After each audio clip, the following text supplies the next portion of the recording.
My son keeps describing how he'll die when he turns 12. His 12th birthday is in 3 days. I'm sitting in my car outside my ex-wife's house at 11:47 p.m., watching the upstairs window where my son Ethan's bedroom light just turned off.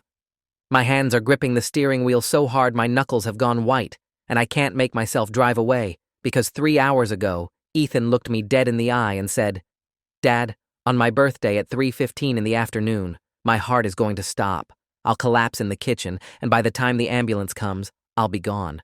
I'm not scared anymore. I just wanted you to know." He said it the way you'd describe a dentist appointment. Matter of fact. Inevitable. Then he hugged me and went back inside his mother's house, and I've been sitting here ever since, trying to understand how an 11-year-old knows the exact time and manner of his death. My name is Julian Torres, and I need to tell you what's been happening to my son, because I have 72 hours to figure out if he's having a psychological breakdown or if someone is planning to kill him. I'm a mechanical engineer, a rational person who believes in evidence and cause and effect. I don't believe in premonitions or supernatural prophecies, but Ethan has been describing his death for 6 months now, and with every passing week, the details get more specific, more certain, more impossible to dismiss as childhood imagination. His mother Vanessa thinks I'm overreacting, that Ethan is just processing anxiety about growing up through dramatic storytelling. Her husband Craig, who Ethan has lived with for the past 3 years since the divorce, keeps telling me I'm projecting my own fears onto a sensitive kid. But neither of them heard what Ethan told me tonight. Neither of them have been documenting the pattern I've been tracking. I'd been a weekend dad for 3 years, getting Ethan every other weekend and Wednesday evenings for dinner. It wasn't enough time, but it was the custody arrangement the judge had ordered, because Vanessa had been the primary caregiver during our marriage while I worked long hours at the engineering firm. The divorce had been bitter, fueled by my affair with a coworker that I've regretted every day since. Vanessa remarried quickly, found Craig through some mutual friends, and Ethan seemed to adjust well to the new family dynamic. Craig was a pharmaceutical sales rep, charismatic and wealthy, able to provide the kind of lifestyle I couldn't afford on my engineer's salary, split between my own rent and child support. Ethan had his own room in their house, a nice neighborhood, good schools. From the outside, everything looked stable. I told myself he was better off. The first time Ethan mentioned dying was 6 months ago during one of our Wednesday dinners at the pizza place we always went to. We were halfway through a pepperoni pizza when he set down his slice and said, "Dad, I need to tell you something important." His tone made me stop chewing. He looked serious in a way that seemed too old for an 11-year-old.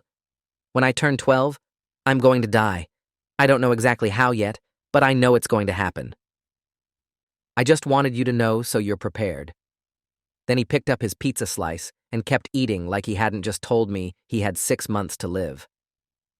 I sat there completely frozen, trying to process what he'd said.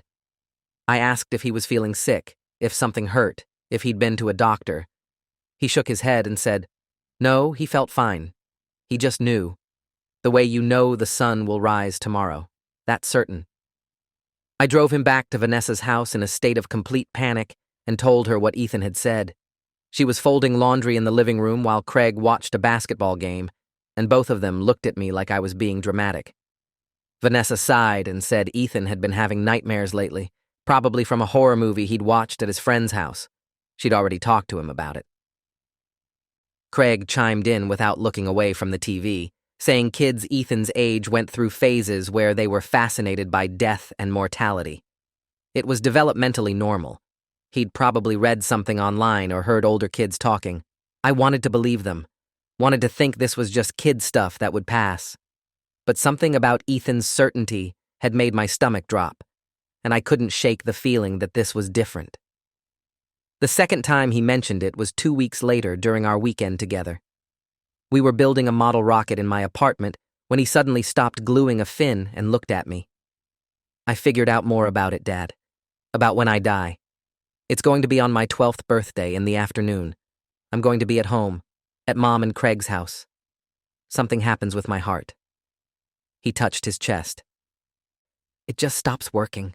The doctors won't be able to fix it." I asked him why he thought this, where these ideas were coming from. He said he'd been having the same dream every night for weeks. In the dream, He's standing in the kitchen, and suddenly his chest hurts really bad. He falls down, and he can see Mom screaming and Craig on the phone with 911, but he can't move or talk. Then everything goes dark, and he wakes up. But it doesn't feel like a dream, he said. It feels like a memory, like he's remembering something that already happened. I scheduled an emergency appointment with his pediatrician, Dr. Ramona Singh, who'd been seeing Ethan since he was a baby. She ran a full physical exam, asked him about the dreams and the death predictions, and talked to him alone for 20 minutes. When she called me back into the exam room, her expression was professionally neutral. Ethan is physically healthy. Heart sounds normal, reflex is good, no signs of illness or distress. What he's describing sounds like anticipatory anxiety, possibly triggered by approaching a milestone birthday. Some children develop intrusive thoughts about death or injury as a way of processing fears about change and growing up. I'm recommending he see a child psychologist to work through these anxieties before they become more disruptive. She gave me a referral to Dr. Felix Nakamura, a psychologist who specialized in childhood anxiety disorders. I took Ethan to the first appointment the following week. Dr. Nakamura was in his 50s, calm and methodical, with 20 years of clinical experience according to the diplomas on his wall. He met with Ethan for an hour while I waited in the lobby, then called me in to discuss his initial assessment. Your son is experiencing what appears to be a persistent, intrusive thought pattern focused on his own mortality. This isn't uncommon in children who've experienced family disruption or significant life changes. The divorce, the remarriage, the new living situation, these are all stressors that can manifest as anxiety about death or loss. The specificity of his predictions is concerning, but I believe with cognitive behavioral therapy and possibly some short-term anti-anxiety medication, we can help Ethan reframe these thoughts and reduce their intensity. He recommended weekly sessions and gave me information about pediatric SSRIs that might help if the therapy alone wasn't sufficient. Ethan started therapy, went every Wednesday after school, and seemed to be doing okay. He still mentioned the death prediction occasionally, but Dr. Nakamura assured me this was part of the process, that we needed to let Ethan express the thoughts before we could help him change them. Vanessa was supportive of the therapy, but insisted I was making too big a deal out of normal childhood fears. Craig agreed with her, saying Ethan was fine at home, sleeping well, eating normally, doing his homework. They thought I was being overprotective, probably compensating for guilt about the divorce. Maybe they were right. Maybe I was seeing problems where there weren't any because I wanted to feel more involved in Ethan's life. I told myself to trust the professionals and let the therapy work. But then Ethan started getting more specific. 4 months before his birthday, he told me the death would happen at 3:15 p.m. 3 months before, he said he'd be eating an apple when it happened. 2 months before, he described what he'd be wearing, his blue shirt with the dinosaur on it and his gray sweatpants. Each new detail felt like a nail in a coffin I didn't want to acknowledge was being built. Dr. Nakamura said this escalation was actually a good sign, that Ethan was externalizing his fears in a way that made them more manageable. By making the scenario extremely specific, he was creating a narrative he could control, which paradoxically gave him a sense of safety. The more details he added, the less real it became. It was transitioning from a fear into a story, and stories can be rewritten. I wanted to believe that. Desperately wanted to believe my son was just anxious and imaginative, not genuinely prescient about his own death. But I'm an engineer. I believe in patterns and data. So I started documenting everything. I kept a detailed log of every time Ethan mentioned his death, what he said, how specific he was, his demeanor when he talked about it. I recorded our conversations on my phone with his permission, telling him I wanted to remember our talks. I took notes during Dr. Nakamura's feedback sessions. I created a timeline tracking the evolution of Ethan's predictions alongside any medical appointments, school events, or family changes that might be triggering the anxiety. The data was comprehensive, meticulous, the kind of documentation I'd do for an engineering project. And what I found terrified me. The pattern wasn't random. Ethan's predictions were becoming more accurate about verifiable details. He'd said he'd be eating an apple at 3:15 p.m. I checked with Vanessa, and learned that Craig always gave Ethan an apple as an after-school snack around 3 p.m. as part of a health-conscious routine he'd started months ago. Ethan mentioned he'd be wearing specific clothes. I looked through photos Vanessa had posted on social media and saw those exact items were Ethan's current favorites, clothes he'd received for his last birthday and wore constantly. The kitchen detail was obvious, since that's where the family spent most of their time. But there were smaller things, too. Ethan mentioned he'd hear a dog barking outside when it happened. I asked Vanessa, and learned their neighbor had just gotten a new dog that barked constantly around 3 p.m. every day when kids walked home from school. These weren't abstract predictions. They were specific, verifiable details about his daily routine. 1 month before Ethan's birthday, I brought my documentation to Dr. Nakamura and asked him to review it. I spread the timeline across his desk, showed him the pattern, pointed out how Ethan was accurately describing elements of his present life rather than inventing fantasy scenarios. Dr. Nakamura reviewed everything carefully, made notes, and then looked at me with a more serious expression than I'd seen before. "Julian, what you've documented here is concerning, but not in the way you think. This pattern suggests Ethan has been systematically observing and internalizing details of his daily routine and incorporating them into his anxiety narrative. It's a more sophisticated version of the same coping mechanism, but it indicates his anxiety is intensifying rather than improving despite therapy. I'm recommending we increase session frequency to twice weekly and consult with a pediatric psychiatrist about medication options." He gave me a referral to Dr. Yuki Tanaka, a child psychiatrist who worked out of the same medical building. I took Ethan to see her the following week. Dr. Tanaka was in her 40s, precise and clinical, with credentials from Johns Hopkins and 15 years specializing in pediatric mental health. She conducted a comprehensive evaluation, administered standardized anxiety assessments, and reviewed all of Dr. Nakamura's notes along with my documentation. Her conclusion was measured but direct. Ethan meets criteria for generalized anxiety disorder with obsessive features. The death prediction has become an obsessive thought pattern that he's unable to dismiss despite rational evidence to the contrary. This is different from typical childhood fears because of its persistence and specificity. I'm prescribing a low-dose SSRI to help regulate his anxiety levels, combined with continued therapy. With proper treatment, we should see significant improvement within 6 to 8 weeks. Ethan started the medication 3 weeks before his birthday. For the first few days, he seemed calmer, more like his normal self. The death predictions stopped dominating our conversations. He talked about school, about the video game he was playing, about wanting to try out for the soccer team next year. I allowed myself to hope that maybe the psychiatrist had been right. Maybe this was just a chemical imbalance that medication could fix. But then, 2 weeks before his birthday, Ethan had what Vanessa described as a complete breakdown. He'd collapsed at school, hyperventilating and crying, saying his chest hurt, and he couldn't breathe. The school nurse called 911, and Ethan was taken to the emergency room by ambulance.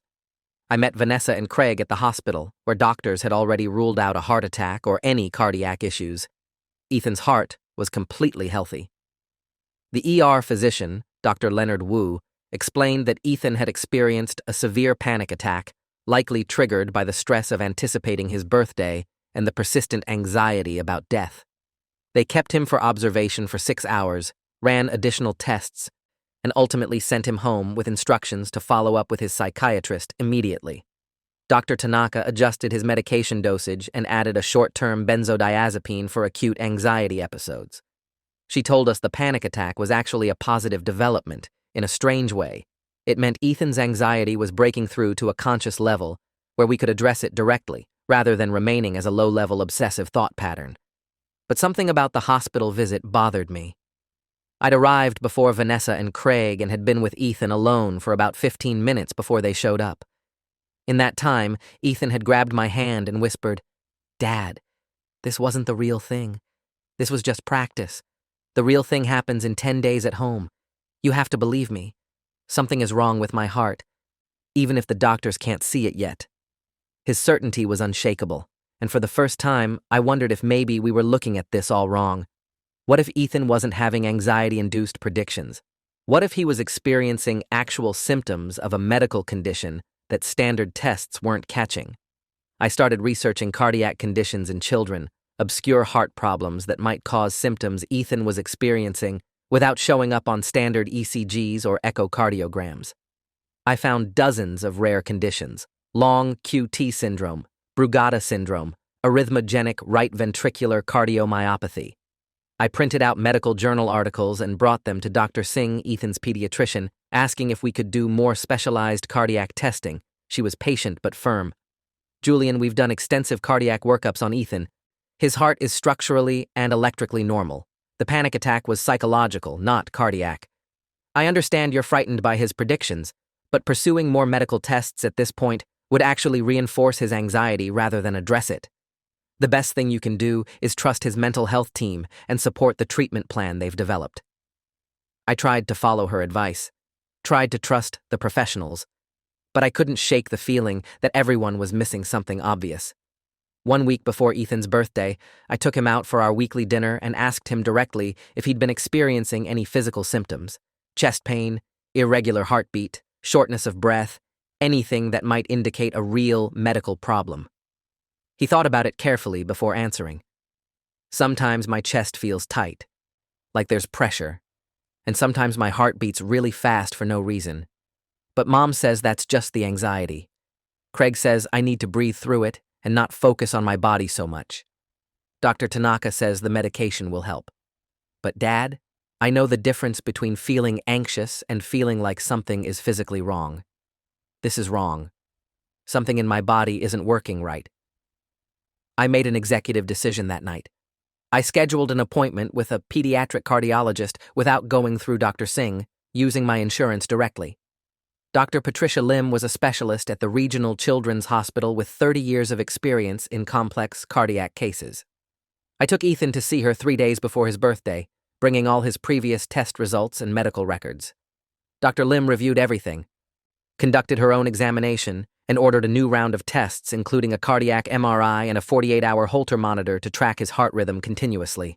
She was thorough and took Ethan's concerns seriously in a way that made me feel like I wasn't crazy for pushing for more answers. The tests came back the day before Ethan's birthday. Dr. Lim called me into her office with a grave expression.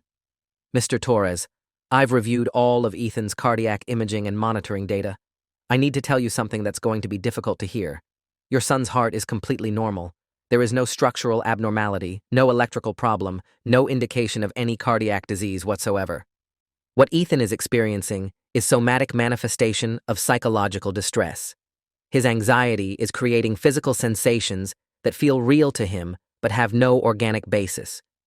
I know this isn't the answer you were hoping for, but it's actually good news. His heart is healthy. He's not going to die from cardiac arrest." I wanted to believe her, wanted to take this medical clearance as proof that Ethan's predictions were purely psychological. But something in my gut screamed that this was wrong, that we were all missing a crucial piece of information. I thanked Dr. Lim, took Ethan home to my apartment for what would be our last night together before his birthday, and tried to act normal. We ordered Chinese food, watched a movie, built the final stage of the model rocket we'd been working on for weeks. Ethan seemed calm, almost peaceful. Around 10 p.m., as I was getting him ready for bed, he hugged me tight and said, "Dad, thank you for believing me even when nobody else did. Thank you for trying to find out what's wrong.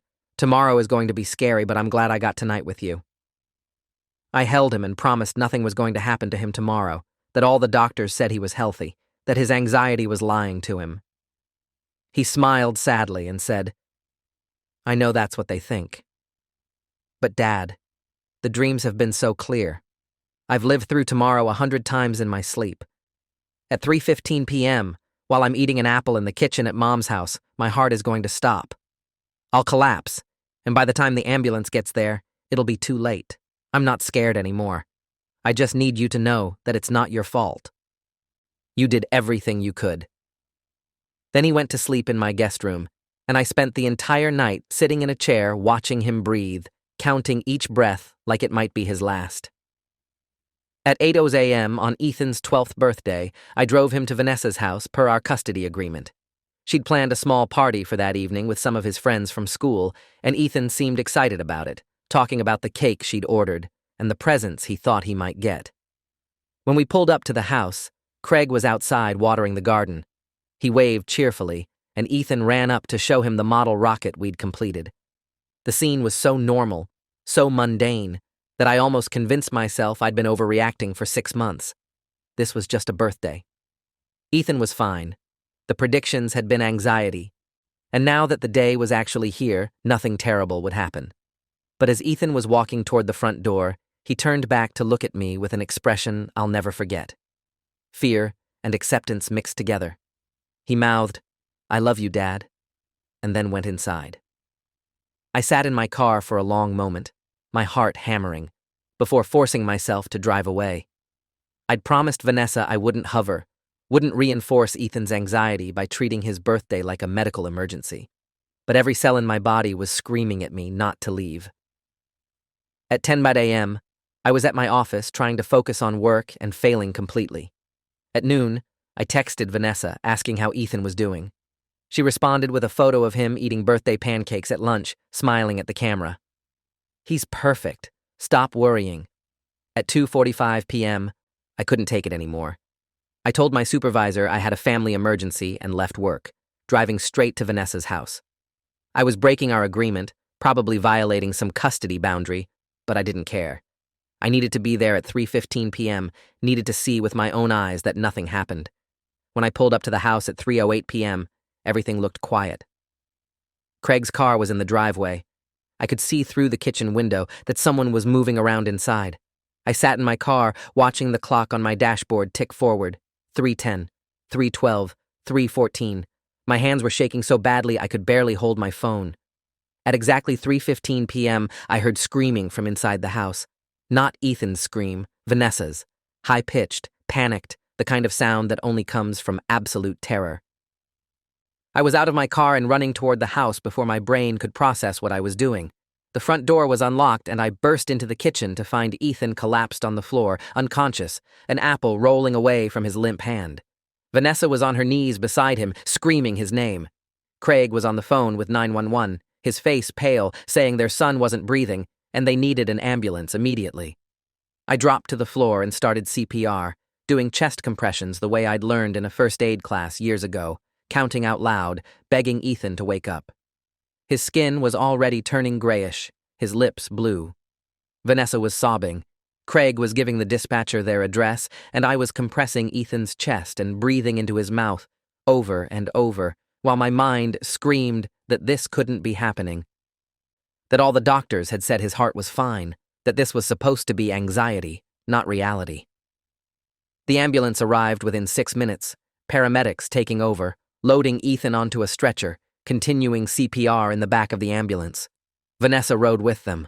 Craig and I followed in our cars, both of us driving too fast, running red lights, not caring about anything except getting to the hospital. In the emergency room, they worked on Ethan for 43 minutes. I know because I watched the clock on the wall, counting every second, praying to any god that might be listening. At 4:13 p.m., Dr. Wu came out to the waiting room, where Vanessa, Craig, and I were sitting. His expression told us everything before he said a word. "I'm so sorry. We did everything we could, but we weren't able to revive him. Ethan passed away at 4:01 p.m. from sudden cardiac arrest. I know this is devastating and confusing given his recent cardiac clearances. We'll need to perform an autopsy to determine the exact cause. Again, I'm deeply sorry for your loss." The world stopped. Vanessa collapsed, screaming. Craig caught her, and both of them sank to the floor in a tangle of grief. I stood there completely frozen, unable to process that my 11-year-old son had just died exactly the way he'd been predicting for 6 months, at exactly the time he'd said, in exactly the way he'd described.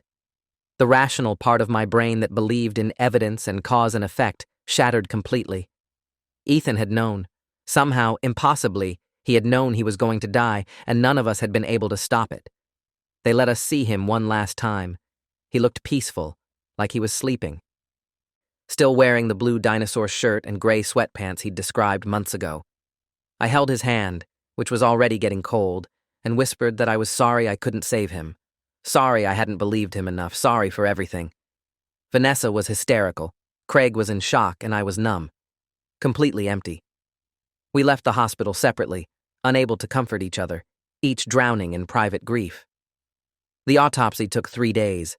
When the medical examiner's report came back, I was sitting in my apartment, staring at nothing, when my phone rang. It was Dr. Singh, Ethan's pediatrician, and her voice was shaking. "Julian, I just received Ethan's autopsy results, and I need to see you immediately. Can you come to my office today?" I drove there in a daze, walked into her office, and she closed the door behind me with a grim expression. She handed me a copy of the autopsy report, and I read it 3 times before the words actually registered. Cause of death: acute digitalis toxicity causing cardiac arrest. Manner of death: homicide. My son hadn't died from a natural heart condition. He'd been poisoned.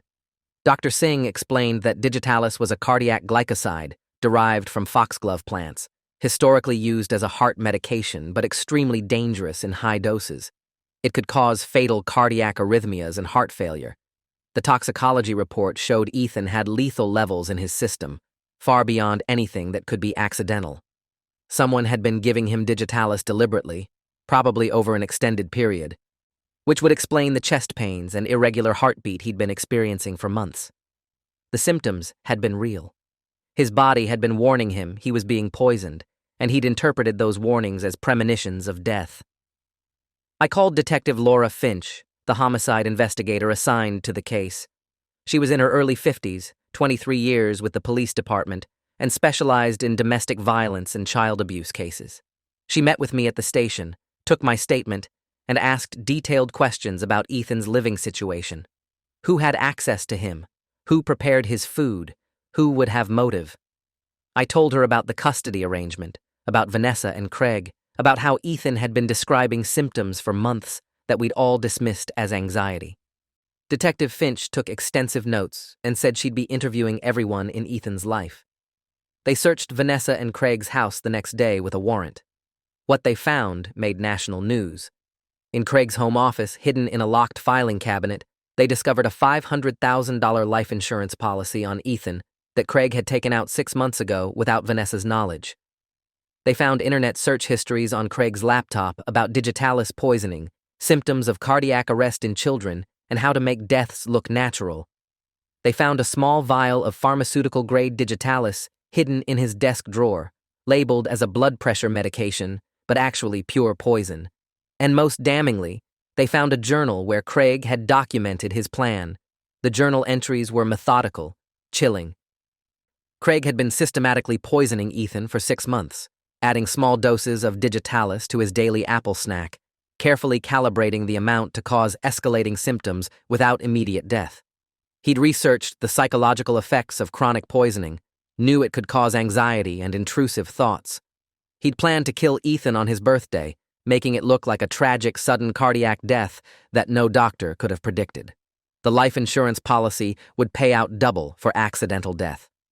Craig had been drowning in gambling debts. They found evidence of over $300,000 owed to various creditors. Killing Ethan was his solution. Detective Finch arrested Craig at his workplace. He confessed within 2 hours of interrogation, describing how he'd sourced the digitalis through pharmaceutical contacts, how he'd groomed Ethan to expect death so the boy wouldn't fight or question the symptoms, how he'd manipulated Vanessa into dismissing Ethan's concerns as anxiety.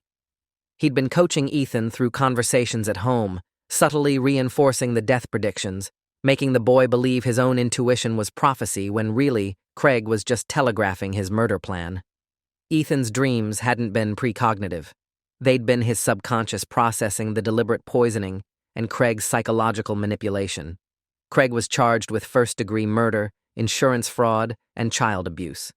The trial was swift. The evidence was overwhelming. His defense attorney tried to argue diminished capacity due to gambling addiction, but the premeditation documented in his journal destroyed any sympathy. The jury convicted him on all charges after deliberating for 90 minutes. The judge sentenced him to life in prison without possibility of parole, saying that Craig had violated the most sacred trust, a step-parent's duty to protect rather than harm. During his sentencing statement, Craig showed no remorse, only anger that he'd been caught. Vanessa was investigated but ultimately not charged. Detective Finch determined she'd been genuinely ignorant of Craig's plan that he'd isolated and manipulated her the same way he'd manipulated Ethan.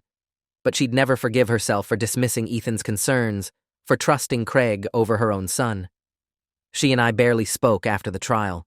Our shared grief was too heavy, too poisoned by guilt and what-ifs. We'd both failed Ethan in different ways. Her by not seeing the danger in her own home. Me by not taking his predictions seriously enough to investigate further sooner. Dr. Nakamura, Dr. Tanaka, and Dr. Singh all reviewed Ethan's case after the truth came out. They issued a joint statement to the medical community about the importance of investigating persistent somatic complaints even when mental health factors were present. Ethan's case became a teaching example in pediatric medicine programs about how psychological symptoms can mask underlying physical causes and how medical professionals need to maintain suspicion even when a diagnosis seems obvious. Their professional reputations survived, but I knew they'd carry guilt for the rest of their careers. I spent months in therapy trying to process what happened. My therapist, Dr. Raymond Cho, helped me understand that Ethan's predictions had been his child's mind trying to make sense of symptoms his body was experiencing. The chest pain, the irregular heartbeat, the sense of impending doom that came from chronic poisoning. He'd constructed a narrative where he was predicting death because that felt more manageable than believing someone he trusted was actively killing him. Children need to trust their caregivers to survive. Ethan's mind had chosen prophecy over betrayal because betrayal was unthinkable. A year after Ethan's death, I received a letter from Vanessa. She'd divorced Craig while he was awaiting trial, moved to a different state, changed her name. She wrote that she thought about Ethan every day, that she heard his voice warning her about something terrible coming, that she'd failed him by not listening. She asked if I could ever forgive her. I wrote back saying there was nothing to forgive, that Craig had fooled all of us, that the only guilty party was behind bars. I didn't know if that was true, but it was what she needed to hear, what we both needed to believe. 2 years after Ethan's death, I started volunteering with a nonprofit that advocated for stricter background checks and licensing requirements for life insurance policies on minors. Ethan's case had exposed how easy it was for someone with financial motives to take out large policies on children they had custody of. The law has since changed in our state. Life insurance on minors is now capped at $25,000 and requires consent from both biological parents. It's a small legacy, but it means Ethan's death might prevent other children from being targeted by predators like Craig. I visit Ethan's grave every week. I tell him about my life, about the changes that came from his case, about how I'll never stop missing him. Sometimes I apologize for not believing him sooner, for dismissing his fear as anxiety when he was literally being murdered in slow motion. Other times I thank him for fighting as hard as he could, for trying to warn us even when none of us would listen. His gravestone has his birth date, his death date, and a quote he'd loved from a book we'd read together. The brave thing isn't not being afraid, it's being afraid and doing it anyway.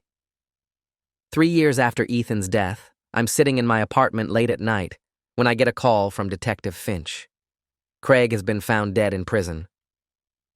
Another inmate had learned what he'd done, killing a child for insurance money, and had administered justice the way prisoners do to child killers. Detective Finch wanted to let me know before it hit the news. I thanked her and hung up. I felt nothing. No satisfaction, no relief, no closure. Craig's death didn't bring Ethan back. It was just another ending to a story that shouldn't have happened. But I did feel something when I received a letter the next week from a mother in another state. She'd read about Ethan's case and recognized similar patterns in her own stepson, predictions of death, mysterious symptoms, a stepfather with financial problems. She'd taken the boy to doctors who found traces of poison in his system. They'd caught it in time. The boy survived. The stepfather was arrested. She wrote thanking me for sharing Ethan's story, saying it had saved her son's life. I cried reading that letter, the first real tears I'd shed since the funeral. Ethan's death had meaning. His story had saved someone else. I keep all of Ethan's predictions documented in a file in my office. The timeline, the recordings, the drawings he'd made of himself collapsed in the kitchen. They're evidence of a little boy trying desperately to warn the adults around him that something was wrong, using the only language his mind could construct. He didn't predict the future. He felt it happening to his body and tried to tell us in the only way a child could. We failed him. All of us. The parents who should have protected him, the doctors who should have investigated deeper, the mental health professionals who pathologized his fear instead of validating it. But I also keep letters from parents who heard Ethan's story and checked on their own children more carefully. From doctors who changed their protocols after learning about his case. From therapists who now screen for physical causes even when mental health issues seem obvious. Ethan's death created ripples that saved other lives, and that has to mean something. It has to. If you made it this far, hit like. You've earned it.